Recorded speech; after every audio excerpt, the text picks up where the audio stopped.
All right, so picture this. It's Friday night. You're beat from the picnic. Run into the store to grab, I don't know, snacks, drinks, whatever. The essential Friday night haul. Exactly. Ever think about, like, how all that stuff actually gets on the shelves? And we're not talking, like, milk and bread, but specifically cigarettes. Okay, getting specific. I like it. Today's deep dive is a big one, right? We're going deep on wholesale tobacco merchants.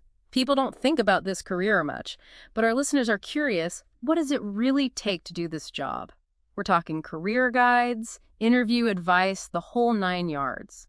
It's a fascinating world, honestly. I mean, yeah, the end product's controversial, we get it, but the job itself, way more strategy and logistics than people realize. Lots of relationship building, too. It's not just loading up a van and dropping off cartons, then. Not even close. I keep seeing this phrase pop up in the guides, too. Ensuring product availability for retailers sounds kind of fancy for what I thought this was. Right. That's the thing. It's all about being that link in the chain, You've got your big tobacco companies on one side and thousands of stores, gas stations, whatever on the other. These merchants, they're the connectors. Matchmakers of the nicotine world. Haha. I guess you could say that. It's not just about taking orders, though. You got to analyze trends, anticipate what people want. Like imagine a heat wave hits good wholesale merchant. They've already predicted menthol cigarette sales are going to go through the roof. And they've made sure the stores are stocked up before the rush. Exactly. That's the level of strategic thinking we're talking about here. So not just delivery drivers then, almost like what? Consultants to the stores, advising them on what to buy and when? Absolutely. Plus, you've got the negotiation side, getting the best possible prices from manufacturers, maybe working out some sweet promotional deals, prime shelf space for certain brands. It's an art form. Someone's listening right now thinking, this is me, this is my dream job. What skills do they need to actually crush it in this world? Well, every single guide we looked at mentioned a few big ones. Active listening is huge. Can't just talk at your retail clients. You got to really understand their business, their needs. Then you've got persuasion, obviously. Convincing them to take a chance on the new brand of cigarettes. Exactly. And then, of course, negotiation skills. That's everything in this business. Price per carton, volume discounts, even stuff like, can you believe it, shelf placement fees. Wait, so you're telling me stores charge extra just to have a certain brand of cigarettes at eye level? You better believe it. And our wholesale tobacco merchant, they're the ones negotiating all of it every single day. Wild. But are those skills just specific to tobacco, though? I feel like you could use those anywhere. 100%.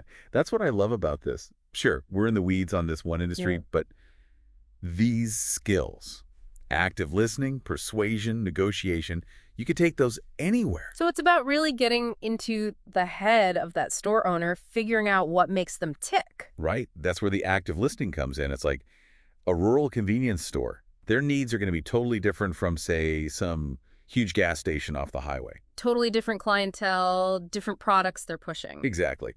And speaking of products, one thing that blew my mind in all this research, it's not just about the price of a pack of cigarettes. There's a whole other level of negotiation going on. Oh, yeah. Like what? Shelf placement fees. Like, you want your brand at eye level so customers see it first. That's going to cost you. No way. Oh, yeah, big time. Then you got your volume discounts, promotional allowances. It's a whole thing. Makes those risk of fluctuating regulations warnings in the job ads make a lot more sense now. Right. Like, imagine you're this merchant. You just convinced a store to stock up on a whole new line of menthols. And boom, menthol ban, just like that. Exactly. Happened in the EU not too long ago, actually. Whole industry had to scramble. Seriously, that wasn't just, for instance. Nope. Real deal. Companies changing their products, reformulating, you name it. And those wholesale merchants, they were the ones stuck in the middle trying to make it work. Wow. Talk about a stressful day at the office. So it's not just about knowing the market NOW, but what it might look like down the line, too. 100%. And those regulatory changes, they can come out of nowhere. Yeah. New taxes, advertising restrictions, heck, even something like plain packaging laws. Those are the ones that make all the packs look the same. Yep. Studies show it actually makes smoking less appealing, especially to younger folks. Interesting. So you got to be adaptable in this job, able to think on your feet, and probably a high tolerance for chaos. You got it. You're basically living in this world where the rules can change at any moment.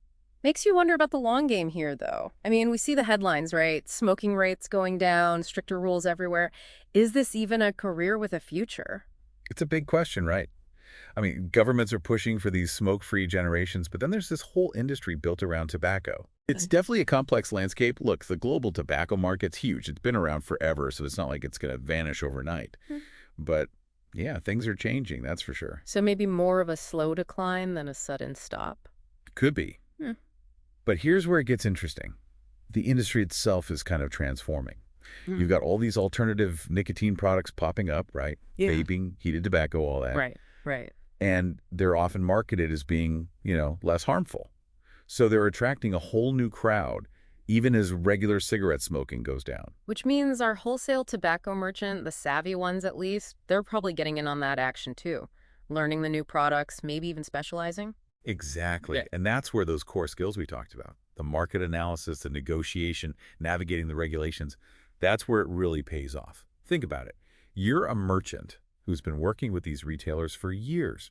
You know their business inside and out. You know how to make a deal happen. Now this whole new product category explodes. Who do you think those retailers are going to turn to? The person they trust, the one who's been there all along. Exactly. So yeah, even if the traditional tobacco market shrinks, it creates new opportunities for those who can adapt. It's all about evolution, right? Not just for the industry, but for the people in it too. It's 100%. Yeah. And that's a big takeaway from today. Any career, Yeah. but especially this one, you got to be adaptable. The world's changing fast, tech, social norms, everything. You learn quickly, embrace the new stuff. That's how you stay ahead of the game. So for our listener out there, the one who's super intrigued by all this, maybe even thinking about taking the plunge, what's a final thought for them? Do your research. Weigh the good and the bad. Any job has its pros and cons, right? The tobacco industry, yeah, it's got its challenges. But it's also in this really interesting phase. Lots of change happening. Whether that means it fades away slowly or completely reinvents itself, who knows? Yeah. But no matter what you do, what career you're thinking about, knowledge is power. Learn the skills. Stay adaptable. That's always going to be a good investment. Couldn't agree more. Be informed, be adaptable, and most importantly, make choices that feel right for you, for your own goals and values. And on that note, we'll leave you to ponder the future of tobacco and maybe even your own career journey a little more deeply. Until next time on The Deep Dive.